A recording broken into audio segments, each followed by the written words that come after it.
Single mom, waitress shelters, 10 cartel bosses. Next morning, 2,500 gangsters knocked on her door. The gunfire started at 11:47 p.m., shattering the quiet of a Tuesday night in El Paso, Texas.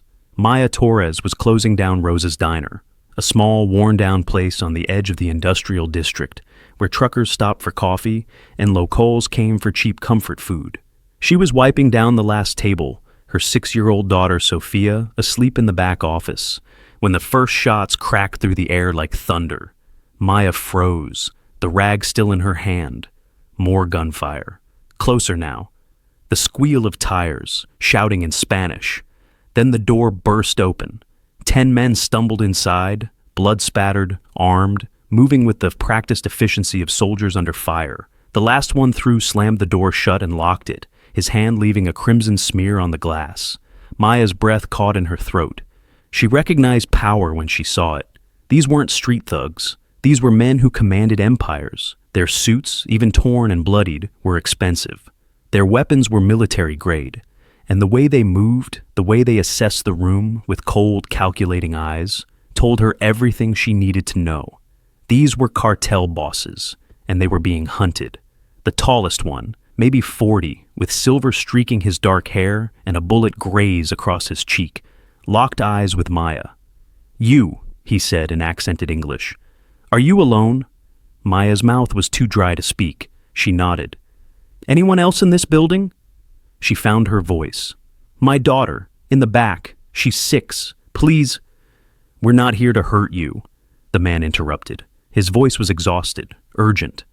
"But in 30 seconds, men with guns are going to surround this building. If they find us here, they'll kill everyone inside. You, your daughter, everyone."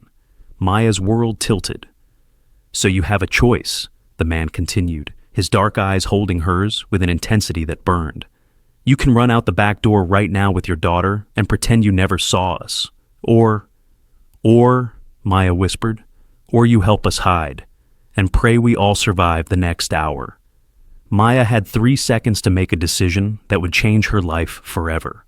Outside, car doors slammed, voices shouted, footsteps approached the diner. Maya looked at the 10 men, bleeding, desperate, dangerous. Then she looked toward the back office where Sophia slept, innocent and small. Every survival instinct screamed, "Run! Take your daughter and run." But Maya had spent her entire life running, from poverty, from her abusive ex-husband, from a system that treated people like her as disposable, and she was tired, so tired of being afraid. "The freezer," she heard herself say, "in the back. It's big enough, but you move fast, you stay quiet, and if my daughter gets hurt because of this, she won't," the man said. "You have my word." Maya didn't know if the word of a cartel boss meant anything, but it was too late to turn back now. She led them to the industrial freezer in the back, barely used, big enough to fit 10 men if they squeezed tight. They filed in silently, weapons ready, eyes alert. The silver-haired man was last. He paused at the threshold, looking at Maya with something that might have been respect. "What's your name?" he asked. Maya Torres." "I'm Dante," he said, "Dante Guerrero, and I won't forget this." Then he stepped inside, and Maya sealed the freezer door. 30 seconds later, armed men kicked in the front door of the diner. "Welcome to the most intense story you'll hear today. Drop a comment and tell me where you're watching from. If you believe that one moment of courage can change everything, you need to stay until the end. Take a moment to support us by hitting the subscribe button. Don't forget to like, share, and comment below. Maya had learned survival young. She'd grown up in South El Paso, where poverty wasn't just a condition. It was a way of life. Her mother cleaned houses for wealthy families across the border. Her father drank away whatever money came in. By the time Maya was 15, she was working 2 jobs just to keep the lights on. At 19, she met Daniel, charming, handsome, full of promises about a better life. She believed him, got pregnant, married him at a courthouse with 2 witnesses and a dress from Goodwill. The promises lasted 6 months. The abuse lasted 3 years. Maya finally left when Daniel put her in the hospital with a fractured rib and a black eye, all because dinner was cold. She took Sophia, then 3 years old. and disappeared into the sprawl of El Paso with $17 and a duffel bag of clothes. That was 3 years ago. Since then, Maya had worked at Rosa's Diner, owned by an elderly woman who paid under the table and asked no questions. The money was barely enough. The tips were unpredictable. But it was honest work, and it kept Sophia fed. Survival was all Maya knew, but tonight, survival meant something entirely different. The armed men who burst into the diner weren't police. They wore tactical gear, but no badges, carried assault rifles with the casual confidence of people who use them often. Their leader, a thick-necked man with a scar running from his ear to his jaw, swept the diner with cold eyes. "Where are they?" he demanded in Spanish. Maya stood behind the counter, her hands raised, her heart hammering so hard she thought it might burst. "I don't know what you're talking about." The man walked toward her slowly, deliberately. 10 men, running from an ambush 3 blocks from here. They came this direction. This is the only building with lights on. He leaned across the counter, his breath hot on her face. "So, I'll ask again. Where are they?" "I'm alone," Maya said, forcing her voice steady. "Just me and my daughter. We don't want trouble." The man studied her for a long, terrifying moment. Then he gestured to his team. "Search everywhere. Back rooms, storage, bathrooms.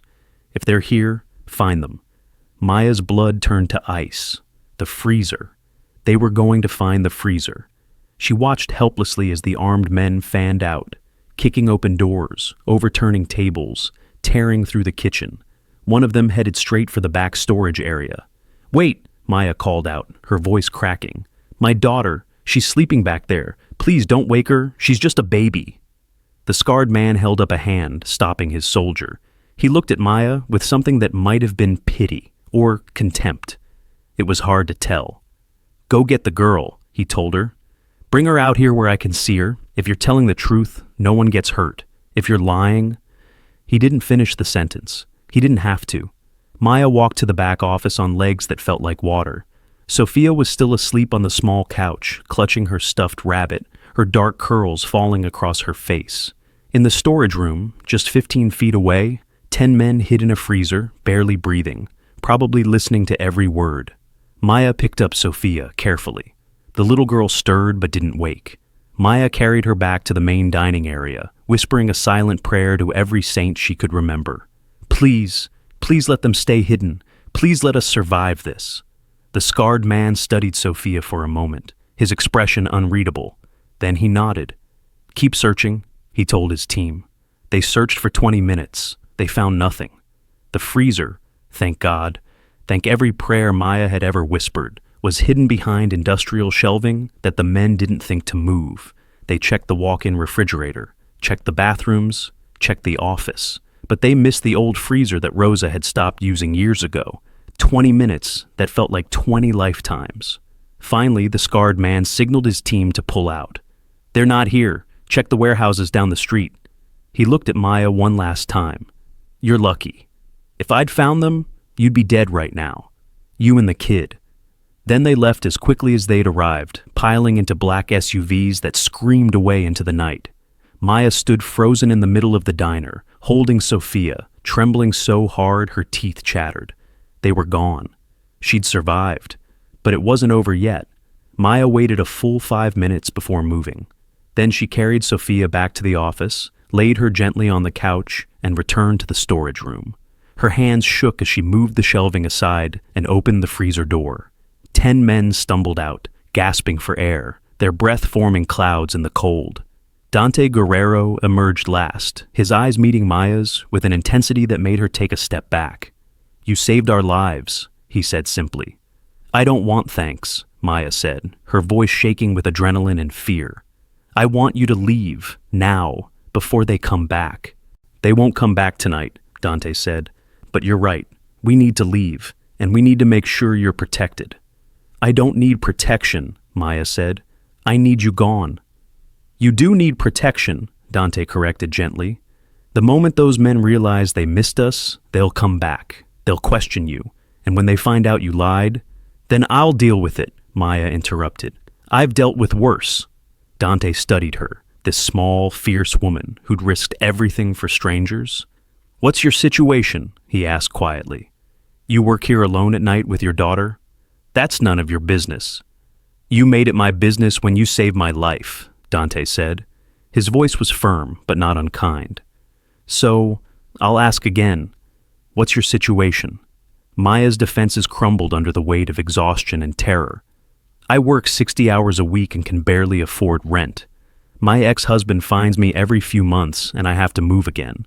I have no family, no support, no safety net. There. Happy? That's my situation. Dante's expression shifted to something Maya couldn't read. What if I could change that? He asked. I don't want drug money, Maya said immediately. I'm not offering that, Dante said. I'm offering protection, security, a guarantee that no one, not my enemies, not your ex-husband, not anyone, ever threatens you or your daughter again. In exchange for what? Maya asked suspiciously. Nothing, Dante said. In our world, debts are sacred. Lives are currency. You saved 10 lives tonight, not just mine, but my brothers, my cousins, my most trusted men. That debt doesn't get repaid with money. It gets repaid with loyalty. One of the other men, younger, with kind eyes despite the blood on his shirt, stepped forward. What my cousin is trying to say is that you're under our protection now, whether you want it or not. I didn't ask for this, Maya whispered. No, Dante agreed, but you earned it, and in the morning, you'll understand what that means. The 10 men left through the back exit just before dawn, disappearing into the pre-morning darkness like ghosts. Maya cleaned the diner, scrubbing away every trace of blood, every sign that anything unusual had happened. Her hands still shook. Her mind still raced. What had she done? What had she gotten herself into? Sophia woke up around 6, rubbing her eyes. Mama, why are you still awake? Just finishing up work, baby, Maya lied, pulling her daughter close. How about we get some breakfast? They sat in a booth, Maya's hands wrapped around a cup of coffee she couldn't drink, Sophia munching on toast with strawberry jam. Outside, the sun rose over El Paso, painting the sky in shades of orange and gold. It looked like any other morning, but Maya knew better. Something had shifted in the night, something fundamental. She just didn't know what yet. At 7:15 a.m., Maya heard the sound. At first, she thought it was thunder, or construction, something distant and low that made the windows rattle. Then she realized it was engines, dozens of them, maybe hundreds. Maya walked to the front window of the diner, Sophia trailing behind her. What she saw made her blood run cold. The street outside Rosa's diner, the quiet industrial road that usually only saw a few delivery trucks before noon, was packed with vehicles, black SUVs, motorcycles, trucks, lined up for blocks in both directions, and men. Hundreds of men, maybe thousands. They stood in formation, silent, disciplined, waiting, all of them wearing black, all of them watching the diner. Mama? Sophia's small voice trembled with fear. Why are all those people here? Maya couldn't answer, couldn't breathe, couldn't process what she was seeing. Then a single figure emerged from the lead vehicle.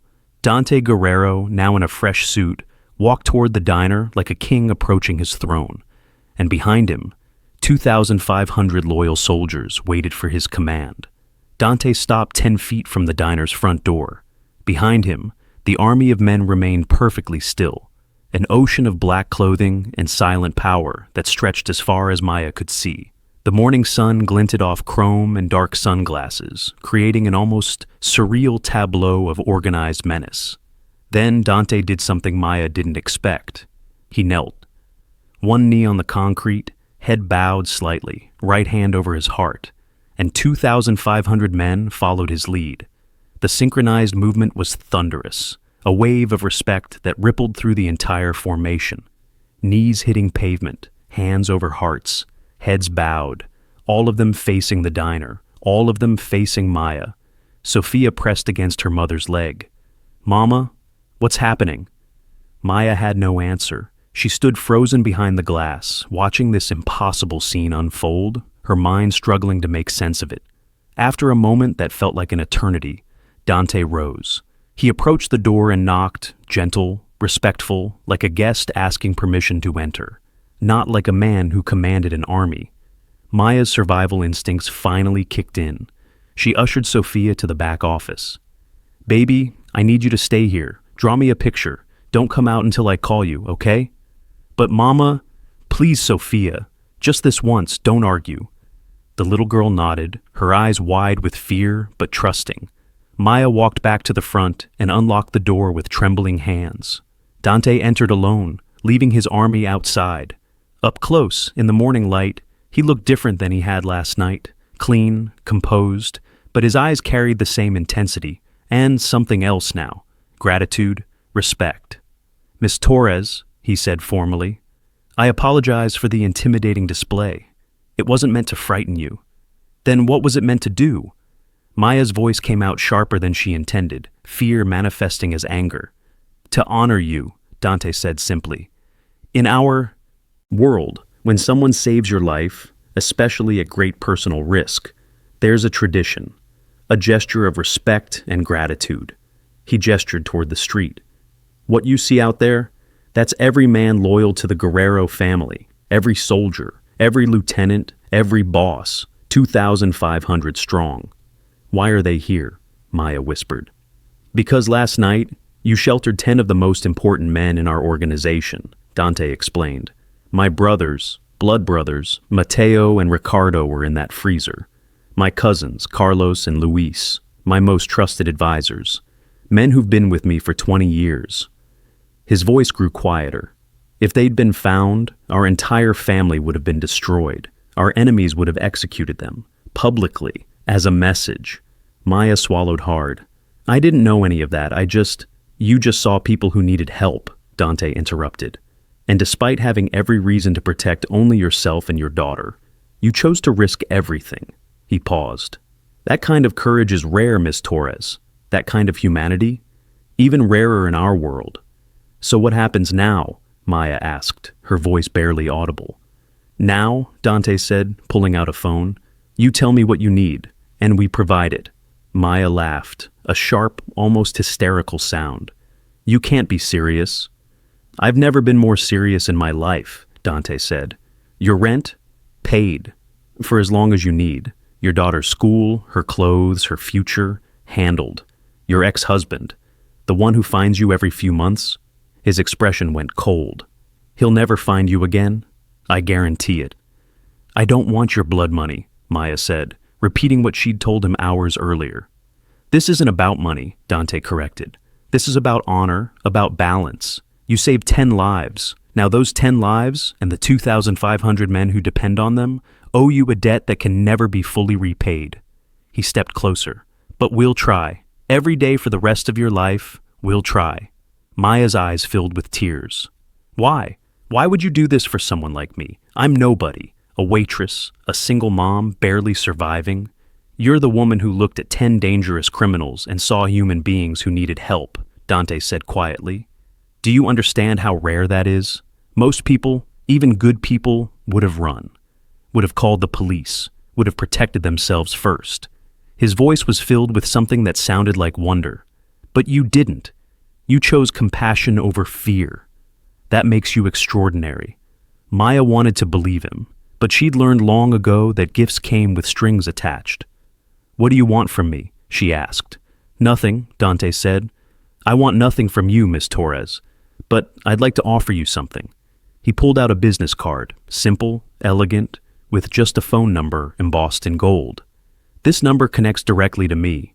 If you ever need anything, protection, help, resources, anything, you call, day or night. No questions asked." Maya stared at the card. "And if I don't want this, if I just want you to leave me alone, then we'll respect that," Dante said. "But the protection remains. Whether you accept it or not, you're under our family's watch now. No one will hurt you. No one will threaten you. You have my word." He placed the card on the counter between them and turned to leave. At the door, he paused. "One more thing. The men outside, they're not here to intimidate you. They're here to pledge loyalty, to let you know that in this city, in this entire region, you're untouchable now. That's not a threat, Miss Torres. That's a promise." Then he was gone. Maya stood alone in the diner, staring at the business card, listening to the sound of engines starting outside. She walked to the window and watched as the massive convoy began to disperse, vehicles peeling away in organized formations, disappearing into the city like water flowing through cracks. Within 10 minutes, the street was empty, like it had never happened, like she'd imagined the whole thing. But the business card in her hand was real, and so was the knowledge that her life had just changed in ways she couldn't begin to understand. Sophia emerged from the back office, clutching her drawing. "Mama, are the scary men gone?" "They weren't scary, baby," Maya said, though she wasn't sure if that was true. "They were just friends, saying thank you." For what? For helping them when they needed it. Sophia considered this with the serious contemplation only children possess. Mrs. Patterson at church says helping people is good, that God sees it. "Yeah, baby," Maya whispered, pulling her daughter close. "He sees it." But she wondered what God thought about accepting help from men who dealt in violence and shadows. The day passed in a strange blur. Rosa, the elderly owner of the diner, called mid-morning to say she was selling the business and retiring to Mexico. "I got an offer I couldn't refuse," she explained. "Some investment group. They want to keep the diner open, keep the name, keep the staff. You'll be the manager now, Maya. Better pay, benefits. They're even talking about expanding." Maya's stomach dropped. "What investment group?" "Something called Guerrero Holdings," Rosa said. "Have you heard of them?" Maya closed her eyes. "Yeah, I've heard of them." After Rosa hung up, Maya stood behind the counter, processing. They'd bought the diner. They'd made her manager. They were giving her benefits, health insurance, paid time off, things she'd never had in her entire working life. And she hadn't asked for any of it. Her phone buzzed. A text from an unknown number. "The diner is yours to run as you see fit. Rosa wanted to retire. We simply made it possible. No strings, no obligations, just an opportunity." DG Maya stared at the message for a long time. Then another text came through. "Also, your apartment lease has been transferred to a safer building. 2 bedrooms, security, near Sophia's school. Move-in ready, again, no strings, just safety. You deserve both." Maya's hands shook as she typed back, "Why are you doing this?" The response was immediate. "Because honor demands it. Because you deserve better. Because I can." Does the reason matter? Maya thought about that. About the years of struggling, of fear, of barely surviving. About Sophia growing up in apartments with broken locks and neighbors who scream through the walls. "Yes," she typed back. "The reason matters. Then the reason is this. You reminded me that there's still goodness in the world, that some people still choose courage over fear, and that deserves to be protected, nurtured, rewarded." That evening, after her shift, Maya drove to the new apartment. It was in a gated community she'd passed 100 times but never imagined living in. The building had actual security guards, a playground, clean hallways that smelled like fresh paint instead of mildew and cigarette smoke. The apartment itself was beautiful, spacious, modern, safe. 2 bedrooms with actual doors that locked. A kitchen with appliances that worked. Windows that overlooked a courtyard instead of a parking lot. Sophia ran through the rooms, squealing with delight. "Mama, Mama, look! I have my own room, with a real bed!" Maya stood in the living room and cried. Not from fear, not from exhaustion, but from the overwhelming realization that for the first time in her adult life, she didn't have to whisper survival prayers. She could breathe. But that night, after Sophia fell asleep in her new bed, Maya sat by the window and watched the street below. 2 men in a parked car, watching the building, subtle, professional, protection, she realized, or surveillance. Maybe both. Her phone buzzed. Another message from Dante. "You're wondering about the men outside. They're there to keep you safe, not to watch you.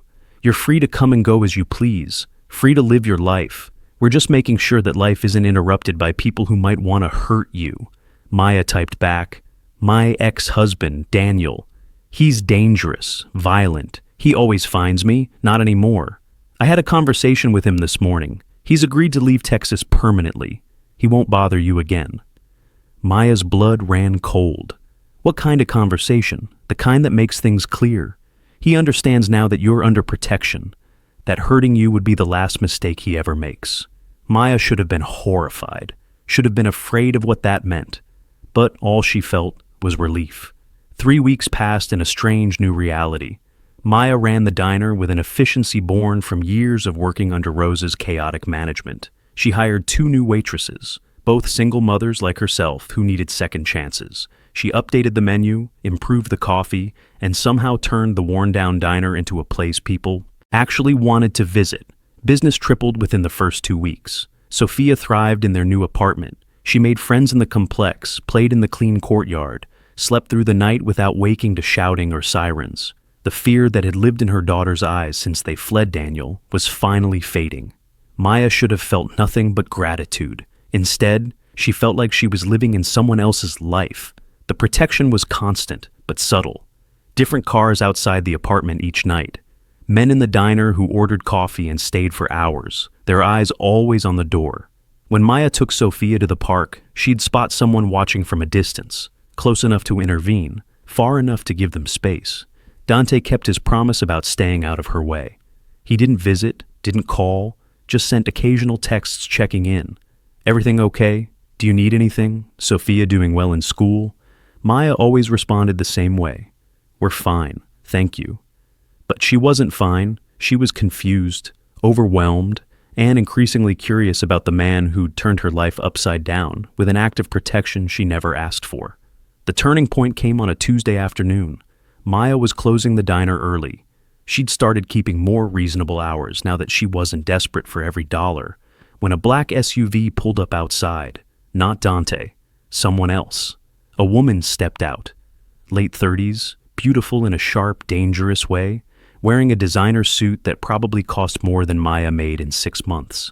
She walked into the diner with the confidence of someone who owned every room she entered. Maya Torres? The woman asked. That's me, Maya said warily. I'm Isabel Reyes. I work with Dante. She sat at a booth without being invited. We need to talk. Maya's guard went up immediately. About what? About the fact that you've been asking questions, Isabel said.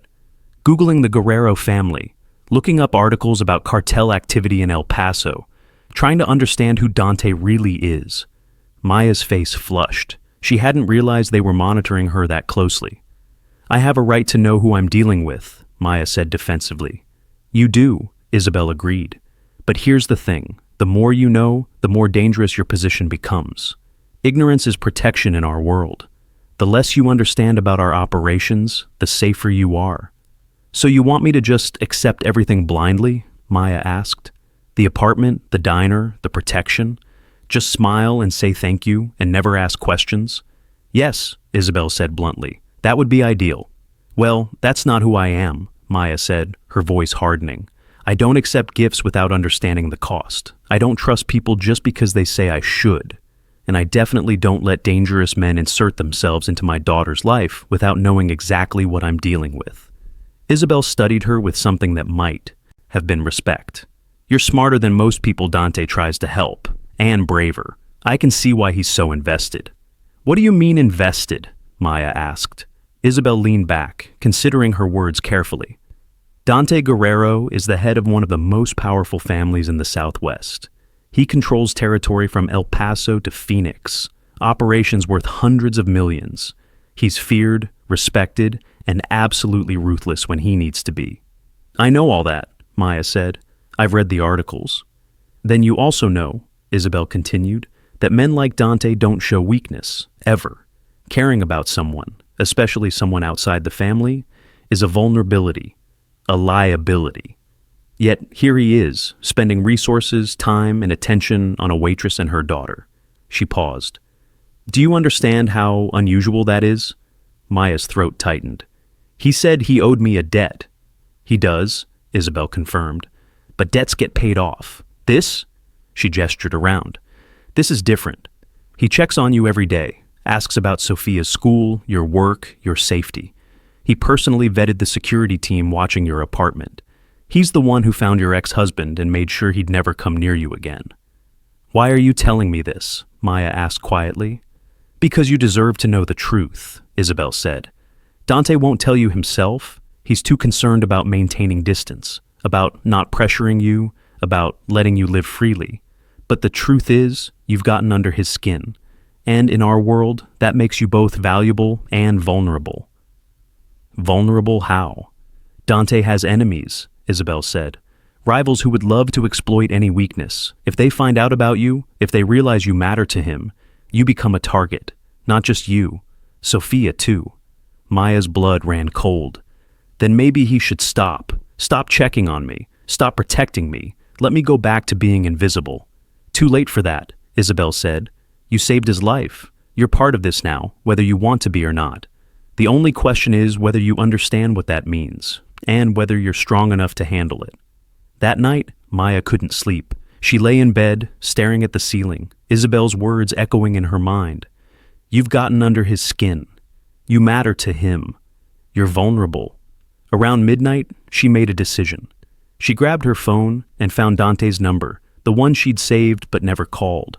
Her finger hovered over the call button for a full minute before she finally pressed it. He answered on the first ring.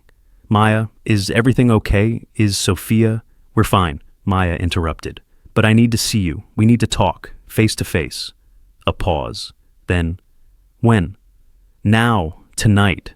I know you're probably busy, but I'll be there in 20 minutes, Dante said.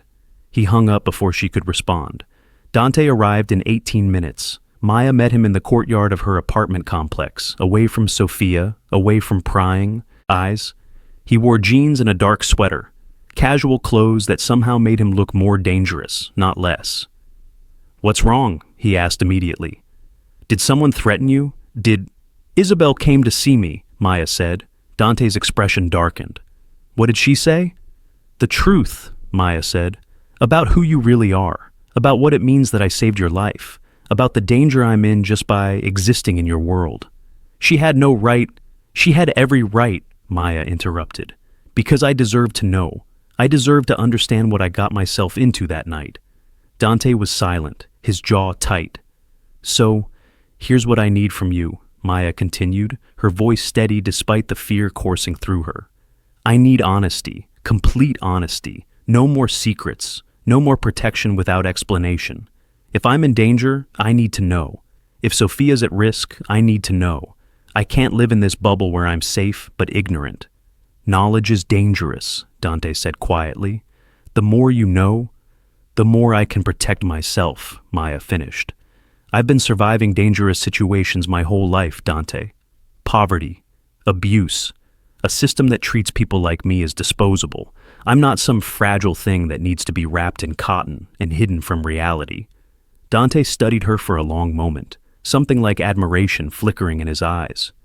You're right, he said finally. You deserve the truth, all of it. He gestured to a bench in the courtyard. They sat, the night air cool around them, the distant sounds of the city humming in the background. What do you want to know? Dante asked. Everything, Maya said. Start from the beginning. Dante talked for an hour. He told her about growing up in Juarez, watching his father build an empire from nothing, about the violence he'd witnessed, the choices he'd made, the blood on his hands, about taking over the family business at 25 when his father was killed by rivals, about the years of war, consolidation, survival. He didn't sugarcoat it, didn't try to make himself sound noble or justified. He just told her the truth, ugly, complicated, stained with decisions that kept him awake at 3 a.m. Maya listened without interrupting, watching his face in the dim courtyard lights, seeing the weight he carried. The night of the ambush, Dante said, we were meeting with potential allies, trying to negotiate peace with a rival family, but they betrayed us, set us up, tried to eliminate our leadership in one move. We barely escaped. He looked at Maya. If you hadn't opened that door, hadn't hidden us, 10 men would have died, and everything we've built, everything we've sacrificed for, would have crumbled. And now, Maya asked, what happens now that you survived? Now we deal with the betrayal, Dante said, carefully, strategically, but there will be consequences. There always are. Will you kill them? Maya asked bluntly. Dante didn't flinch. Some of them. Yes, the ones who ordered the ambush, the ones who tried to murder my family. They made their choice. Now they face the consequences. Maya should have been horrified, should have walked away right then. But she'd asked for honesty, and he'd given it to her. What about me? Maya asked quietly. What am I to you? Really? Dante was silent for a long moment. When he finally spoke, his voice was raw. "You're the first person in 20 years who looked at me and saw something other than a weapon, who treated me like a human being instead of a monster." He met her eyes. "You saved my life without knowing who I was, without expecting anything in return. That kind of goodness, I didn't know it still existed." "So I'm what? A reminder of your humanity?" Maya's voice was sharper than she intended. "No," Dante said firmly. "You're proof that maybe I haven't lost mine completely." The air between them felt charged, heavy with things neither of them knew how to say. "I have a daughter," Maya said. "She's the most important thing in my life. If being around you puts her in danger, it does," Dante interrupted honestly. "I won't lie to you. As long as you're connected to me, you're both at risk. But," he leaned forward, his intensity burning, "I swear to you, Maya, on everything I hold sacred, I will never let anyone hurt either of you. I have an army at my disposal, resources most people can't imagine, and I will use every single one of them to keep you safe." "Why?" Maya whispered. "Why me? Why us?" "Because you chose compassion when you could have chosen fear," Dante said simply. "Because you remind me that there's still something worth protecting in this world. And because—" He stopped himself. "Because what?" Dante looked away. "Because when I'm around you, I feel like the man I wanted to be instead of the one I became." Maya's breath caught. Before she could respond, Dante's phone buzzed. He glanced at it, his expression hardening. "I have to go," he said, standing. "There's a situation, the consequences you mentioned," Maya said, "for the people who betrayed you." "Yes. Be careful," Maya said, surprising herself. Dante looked at her, something vulnerable flickering across his face. "I will. For you." Then he was gone, disappearing into the night like smoke. The retaliation came swift and brutal. Maya didn't hear about it from Dante. She heard about it on the news 3 days later. A warehouse fire on the east side of El Paso. 7 bodies found inside, all members of the Ruiz cartel, the same family that had orchestrated the ambush. The reporter called it an escalation in ongoing cartel violence.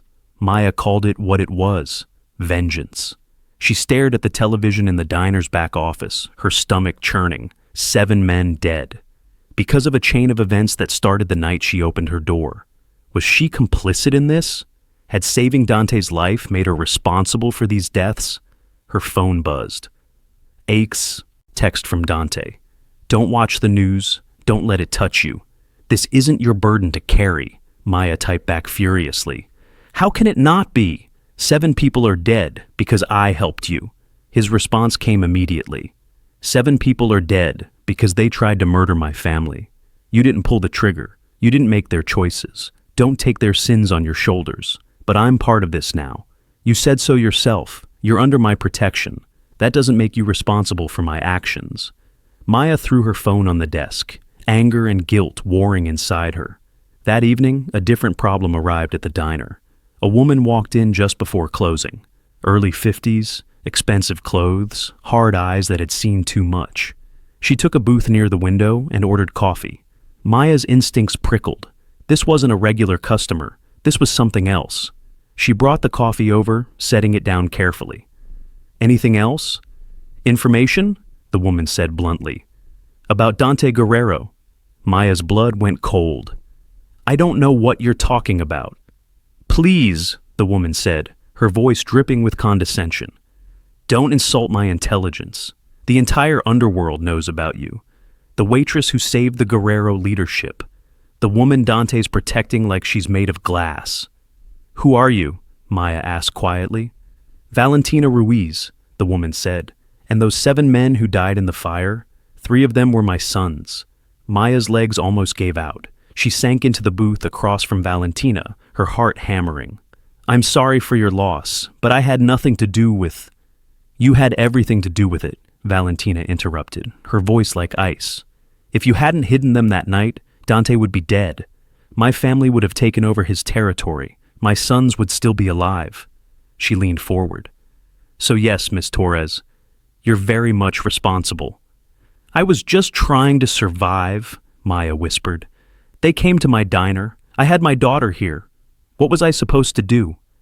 You were supposed to stay out of it, Valentina said coldly. But you didn't. You chose a side, and now you have to live with the consequences. Is that a threat? It's a fact, Valentina said. She pulled out her phone, showing Maya a photo. It was Sophia, at school in the playground, laughing with friends. Beautiful little girl, 6 years old, right? Goes to Riverside Elementary, walks home with the Martinez girl from apartment 3B.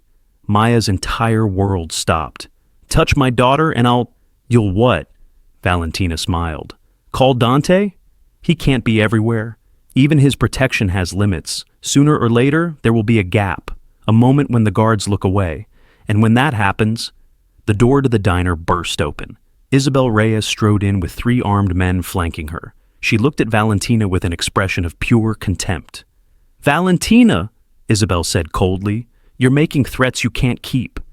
This is a private conversation, Valentina said, but her confidence had cracked. No, Isabel said, walking to the booth. This is you making the last mistake of your life. She gestured to her men. Escort Mrs. Ruiz out. Make sure she understands that if she comes within a mile of Maya Torres or her daughter again, she won't have a family left to mourn. Valentina stood slowly, her eyes boring into Maya. This isn't over. Yes, Isabel said, her voice dropping to lethal quiet. It is. Your sons declared war. They lost. Now you can either accept that and disappear, or join them in the ground. Your choice. Valentina left without another word, but the venom in her parting glance promised this was far from finished. After they left, Maya collapsed in the booth, shaking uncontrollably. Isabel sat across from her, her expression softer now. Are you okay? No, Maya said, her voice breaking. I'm not okay. That woman threatened my daughter, my 6-year-old daughter, who has nothing to do with any of this. She won't touch Sophia, Isabel said firmly. I promise you. How can you promise that? Maya demanded, tears streaming down her face. You said it yourself. I'm vulnerable now. Sophia's vulnerable. And it's only going to get worse, isn't it? Isabel was silent, which was answer enough. I can't do this, Maya whispered. I can't live like this, always looking over my shoulder, always wondering if today's the day someone comes for my baby to hurt Dante.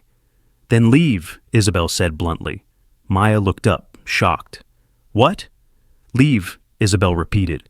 Dante won't stop you. I won't stop you. We'll set you up somewhere safe. New city, new identity, enough money to start over. You and Sophia disappear, and this life never touches you again.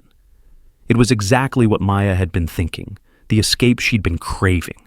But the thought of never seeing Dante again hit her harder than she expected. He'd let me go? Maya asked quietly. He'd insist on it, Isabel said. If he thought it would keep you safe, he'd let you walk away without a fight. That's how much he cares about you. Maya closed her eyes, the weight of the decision crushing her. And if I stay? If you stay, Isabel said carefully, things will get harder before they get better. The Ruiz family isn't going to let this go quietly. There will be more threats, more danger. Dante will protect you with everything he has, but there are no guarantees, Maya finished. No, Isabel confirmed. There never are in this life. That night, Maya sat in Sophia's bedroom, watching her daughter sleep, trying to make an impossible choice. Leave and be safe. Stay and be in constant danger. Run from the first man who'd made her feel seen in years. Or risk everything, including her daughter, by staying in his world. Her phone buzzed, a text from Dante. Isabel told me what happened. I'm so sorry. This is my fault. If you want to leave, I'll make all the arrangements. No questions. Asked. You and Sophia will be protected wherever you go. Maya stared at the message, her eyes blurring with tears. She typed, What if I don't want to leave? His response took several minutes. Then you stay. And I spend every waking moment making sure you never regret that choice. Can you promise that? Can you promise Sophia stays safe? Another long pause. I can promise I'll die trying. It wasn't the answer Maya wanted, but it was the only honest answer he could give. Before Maya could respond, her apartment door buzzed. She checked the security camera, a delivery person with a large package. Wary, she called down to the security guard Dante had stationed in the lobby. Did you clear this delivery? Yes, ma'am. It's from a flower shop downtown. Already been scanned. Maya opened the door, signed for the package, and brought it inside. Inside the box, a dozen white roses and a handwritten note. These are for courage, for the bravest woman I've ever met. Whatever you decide, I'll respect it. But I hope you stay. Maya held the note, reading it 3 times, feeling something shift in her chest. She grabbed her phone and called Dante directly this time. He answered immediately. Maya, I'm staying, she said, her voice steady despite the fear. But I have conditions. Anything. Sophia's safety is non-negotiable. I don't care what it costs or what you have to do. She doesn't get hurt. Ever. Agreed. And I need to understand everything. No more secrets. If there's a threat, I need to know about it before it shows up at my diner. Done. And Dante? Maya's voice softened. I need you to promise me something else. What? That you won't die for me, Maya said. You said you'd die trying to keep us safe, but I need you alive. Sophia needs you alive. So whatever happens, you find a way to survive. Promise me. Dante was silent for a long moment.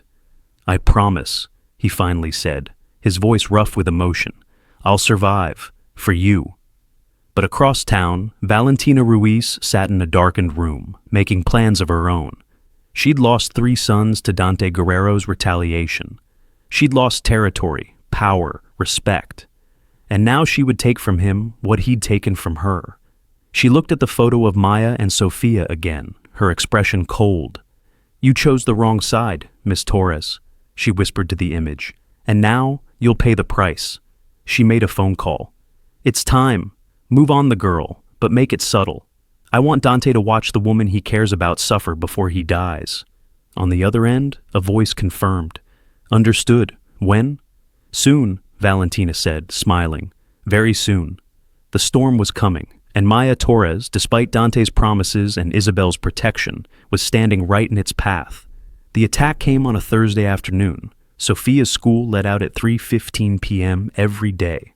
One of Dante's men, a young soldier named Miguel, who dressed like a regular dad, always picked her up, walking her the 3 blocks home while 2 more guards followed at a distance. It was a routine they'd perfected over the past month.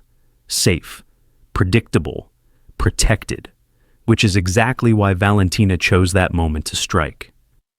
At 3:22 p.m., as Miguel and Sophia walked past the corner bodega, a van screeched to a stop beside them. 4 men jumped out, fast, professional, armed. Miguel reacted instantly, pushing Sophia behind him, reaching for his weapon. He managed to fire 2 shots before a bullet caught him in the shoulder, spinning him around. Sophia screamed. One of the men grabbed her, lifting her off the ground. She fought, kicking, biting, screaming for her mama. But she was 6 years old and weighed 50 pounds. She didn't stand a chance. The backup guards arrived within seconds, firing at the van, but it was already speeding away, tires squealing, disappearing into traffic, gone in less than 30 seconds. And Sophia Torres was gone with them. Maya was at the diner when Isabel burst through the door, her face ashen. They took her, Isabel said, her voice tight with barely controlled panic. They took Sophia. The world stopped. Maya couldn't breathe, couldn't think, couldn't process the words she'd just heard. No, she whispered. No, no, no. Miguel's alive. He's at the hospital. The guards chased the van but lost it in the warehouse district. Isabel grabbed Maya's shoulders. Maya, listen to me. We're going to get her back. Dante's mobilizing everyone. We will find her. Where is he? Maya demanded, her voice rising to a scream. Where's Dante? On his way here. The door burst open again. Dante strode in, his expression a mask of cold fury barely containing the terror underneath. Behind him, a dozen men fanned out, phones pressed to ears, coordinating the search. He walked straight to Maya and pulled her into his arms without a word. She collapsed against him, her whole body shaking. They took my baby. They took Sophia. I need her back. I know, Dante said, his voice steel-wrapped in velvet. And I'm going to get her back. I swear to you on my life, Maya. I'm going to bring her home. How? Maya sobbed. How will you even find her? Dante pulled back, looking at her with eyes that had seen too much violence and were about to see more. Because I know who took her, and I know exactly where they'll take her. Valentina Ruiz's compound was 20 miles outside El Paso, a fortified ranch surrounded by walls, cameras, and armed men. It was where she'd retreated after losing her sons, where she'd planned her revenge, and where she was currently holding a terrified 6-year-old girl in a locked room, waiting for Dante to make his move. Sophia sat on a cot, clutching her stuffed rabbit, tears streaming down her face. "I want my mama," she whimpered. "Please, I want to go home." Valentina stood at the door, watching her with cold calculation. "Your mama is the reason my sons are dead, Nina. She chose to help. A monster. Now she pays the price." "My mama's not bad," Sophia said, her small voice defiant despite her fear. "She helps people. She's good." "Good people don't protect cartel bosses," Valentina said. "Your mother made a choice. Now you live with the consequences." But Valentina didn't know that, at that exact moment, 50 vehicles were converging on her compound from every direction. Dante's plan was simple and overwhelming. Total assault. He'd called in every favor, every alliance, every resource he had. 200 men surrounded the compound, soldiers from his family, allies from other organizations who owed him debts, even some former military contractors who did work for the right price. Isabel coordinated from a mobile command post. "We've got eyes on the compound, 30 hostiles visible, probably more inside. The girl is in the east wing, second floor, based on thermal imaging." "Rules of engagement?" one of his lieutenants asked. Dante's expression was carved from ice. "Anyone who stands between me and that little girl dies. No exceptions, no mercy." "What about Valentina?" "She's mine," Dante said quietly. "No one touches her but me." Maya stood beside him, wearing a bulletproof vest Isabel had forced on her, her eyes locked on the compound in the distance. "I'm coming with you." "Absolutely not," Dante said. "She's my daughter," Maya said, her voice shaking but determined. "I'm not sitting in a car while you go get her. I need to be there. If you get hurt, if you get killed, what good does that do Sophia?" Dante asked, grabbing her shoulders. "Maya, please, let me do this. Let me bring her home to you." Tears streamed down Maya's face, but she nodded. "Bring her back," she whispered. "Please, just bring her back." Dante kissed her forehead, quick, fierce, full of promise. "I will. Wait here with Isabel. I'll have her in your arms in 20 minutes. Then he was gone, moving toward the compound with lethal purpose. The assault was swift and brutal. Dante's forces hit the compound from 4 sides simultaneously. Breaching charges blew through the walls. Flashbangs disoriented the guards. Gunfire erupted in controlled bursts. Dante's men were professionals, trained to minimize collateral damage while maximizing effectiveness. Valentina's soldiers tried to mount a defense, but they were outnumbered and outgunned. Within 5 minutes, the outer perimeter was secured. Dante moved through the compound like a force of nature, his team clearing rooms with military precision. He didn't stop, didn't slow. Every second Sophia was in that building was a second too long. He reached the east wing second floor, kicked open the locked door, and found her. Sophia was huddled in the corner, crying, terrified, but alive, unharmed. When she saw him, her face transformed. "Dante, you came!" He crossed the room in 3 strides, scooping her up, checking her for injuries. "I've got you, Princessa. You're safe. Now, I'm taking you home to your mama." Sophia buried her face in his neck, sobbing with relief. "I was so scared. I want my mama. I know, baby, I know. We're going right now." But as Dante turned to leave, Valentina appeared in the doorway. She held a pistol, aimed directly at him. "You took everything from me," she said, her voice shaking with rage and grief. "My sons, my family, my future. Now I take everything from you." She adjusted her aim towards Sophia. Everything happened in slow motion. Dante turned his body, shielding Sophia completely. The gun fired. The bullet caught him in the side, just below the ribs, spinning him around. He kept his grip on Sophia, kept his body between her and Valentina, even as pain exploded through him. Isabel burst into the room behind Valentina, weapon raised. "Drop it!" Valentina turned, swinging her gun toward Isabel. 3 shots rang out. Valentina crumpled to the floor, her weapon clattering away, her eyes already going glassy. Dante! Isabel rushed to him. Jesus, you're hit! I'm fine, Dante gritted out, though blood was soaking through his shirt. Get Sophia to Maya, now. You need medical. Now! Dante roared. Isabel took Sophia from his arms. The little girl was crying, reaching for him, and ran toward the exit. Dante stood over Valentina, watching the life drain from her eyes. She looked up at him with the last of her strength. Did it hurt? She whispered. Every death I've caused haunts me, Dante said quietly. Yours will too, but I'd do it again. Every time. To protect them. Valentina smiled, bitter, broken, and then she was gone. Maya saw Isabel running toward the command post carrying Sophia and nearly collapsed with relief. Sophia! She ran, her legs barely working, her whole body shaking. Isabel handed Sophia over, and Maya crushed her daughter against her chest, sobbing, checking every inch of her for injuries. Baby, oh my God, baby, are you okay? Are you hurt? I'm okay, Mama, Sophia cried. Dante saved me. He came and got me and... She looked around frantically. Where's Dante? Mama, he got shot. Maya's blood turned to ice. She looked at Isabel. Where is he? Being treated by our medic. He's stable. The bullet went through clean. He'll be fine. I need to see him, Maya said. Maya, Sophia needs to see that he's okay, Maya interrupted. We both do. They found Dante in the back of a medical van, his shirt off, a field medic wrapping his torso, while he argued into his phone about cleanup and damage control. He looked up when Maya appeared, his expression softening instantly. You shouldn't be here. You should be... Maya kissed him, hard, desperate, full of everything she'd been too afraid to say. When she pulled back, tears streaming down her face, she whispered, Don't you ever scare me like that again. Dante cupped her face with blood-stained hands. I promised I'd bring her home. I keep my promises. Sophia, still in Maya's arms, reached out to touch Dante's bandaged side gently. Does it hurt? Not anymore, Princessa, Dante said softly. You saved me, Sophia said. You're my hero. Dante's eyes filled with tears he didn't try to hide.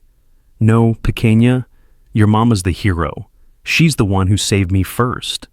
He looked at Maya, his voice thick with emotion. I love you.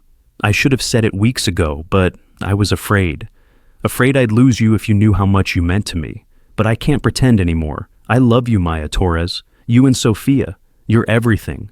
Maya's breath caught. I love you too. God help me. I love you too. And there, in the back of a medical van, surrounded by the aftermath of violence, two broken people held each other, and the child they'd both risk everything to protect. 6 months later, Maya stood in the kitchen of a house she still couldn't believe was hers. Not an apartment, a house. 3 bedrooms, a backyard with a garden, a neighborhood where children played on tree-lined streets, and the biggest danger was skinned knees and hurt feelings. It was 30 miles outside El Paso, in a suburb called Horizon City. Far enough from the violence of Dante's world to feel safe, close enough that he could visit whenever he wanted, which was every day. Sophia's laughter drifted in from the backyard, where she and Dante were building something that was supposed to be a birdhouse, but looked more like abstract art. He wore jeans and an old t-shirt, the scar from the bullet wound visible when he reached up to hammer a nail. He'd kept his promise. He'd survived, for them. Maya watched through the window, her heart full in a way she'd never thought possible. The diner was thriving, now under new management since Maya had stepped back to focus on Sophia and herself.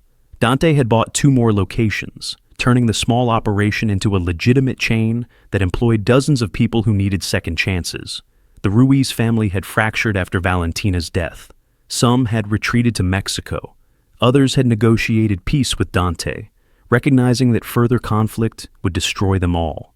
The war was over, and somehow, impossibly, Maya and Sophia had survived it. That evening, after Sophia went to bed, in her own room, in her own house, safe and loved, Maya and Dante sat on the back porch, watching stars emerge in the darkening sky. She asked me today if you were going to be her daddy, Maya said quietly. Dante went still. What did you tell her? I told her that was up to you and me to figure out, Maya said, but that you loved her, and that you'd always protect her.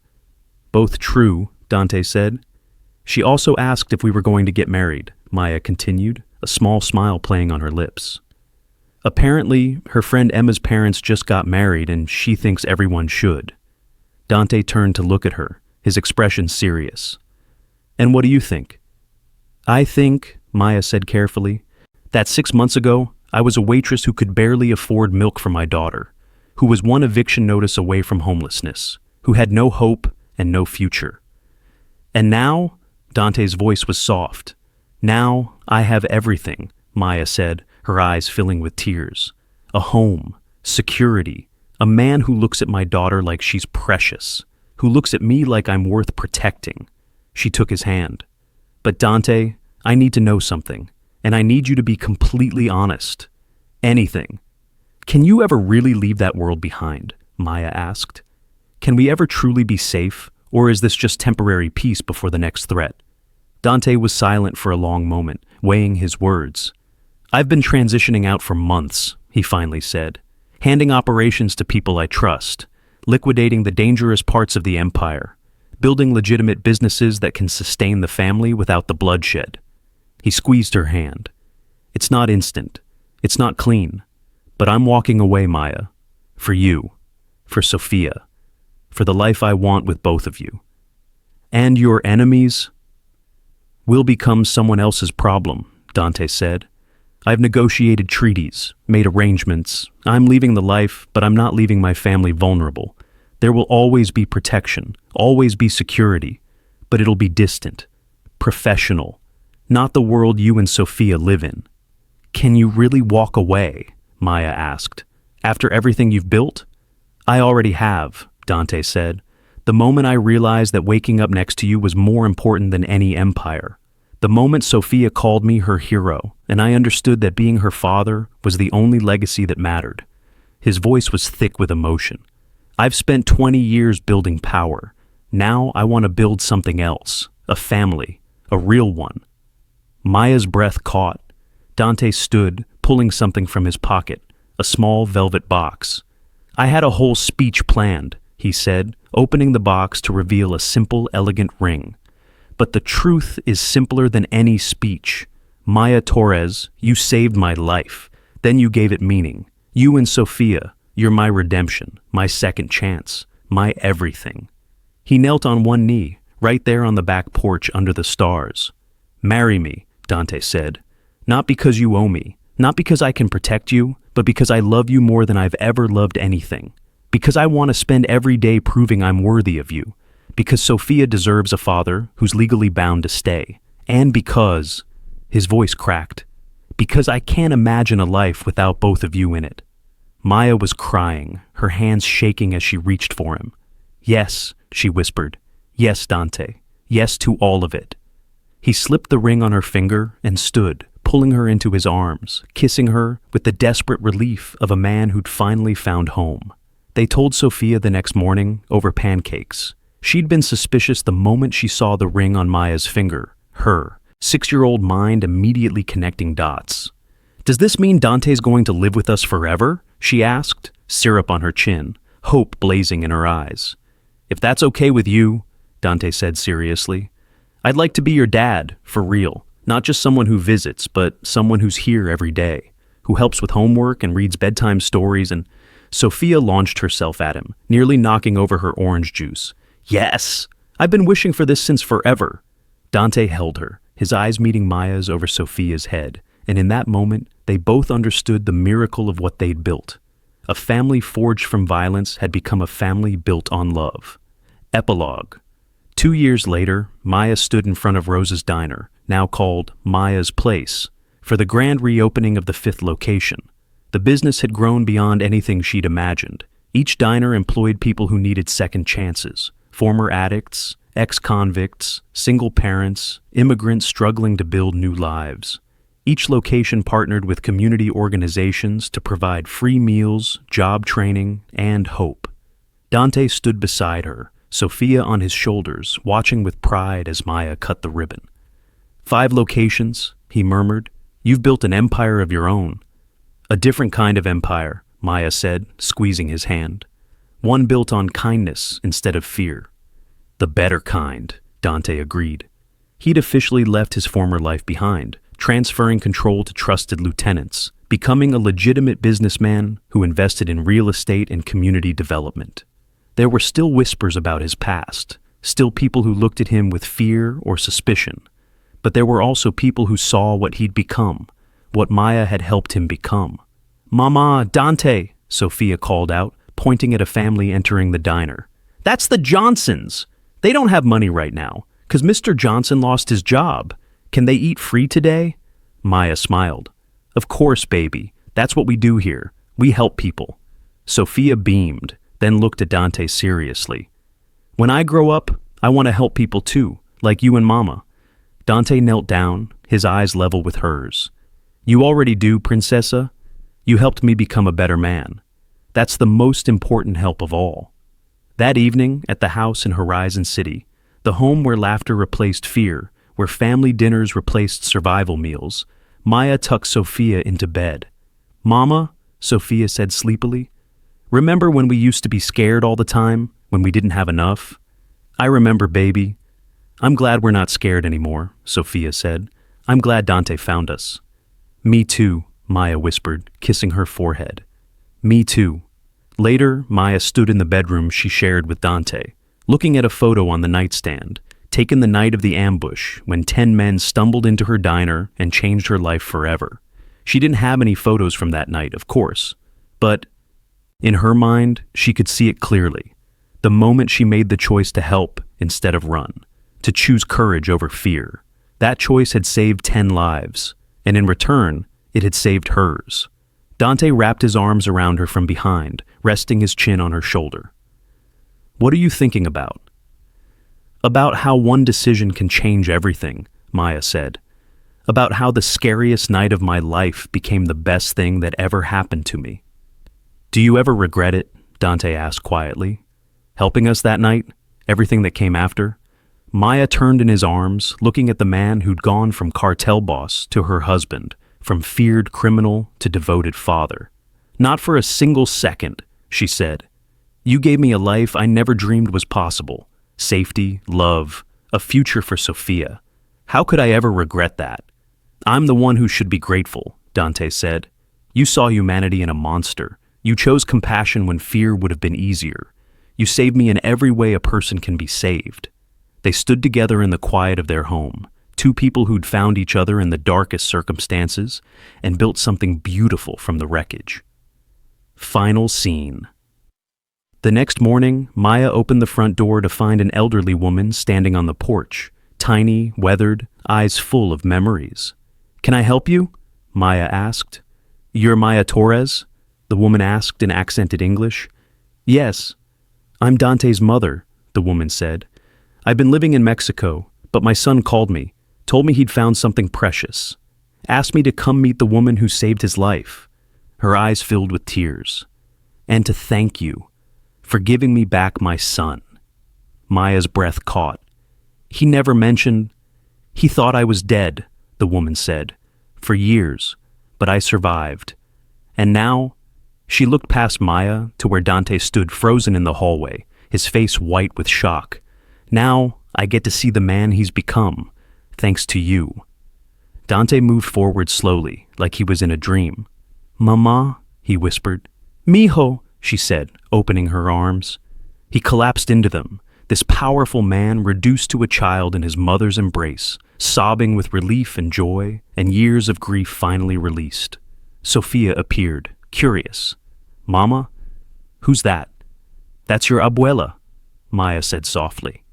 "Your grandmother." And in that moment, watching Dante reunite with the mother he'd thought he'd lost, Maya understood the full circle of what they'd created. She'd sheltered 10 men during an ambush. In return, they'd given her an army of protection. But more than that, they'd given her family. Not just Dante and Sophia, but an entire extended family of people who'd been broken and were learning to heal together.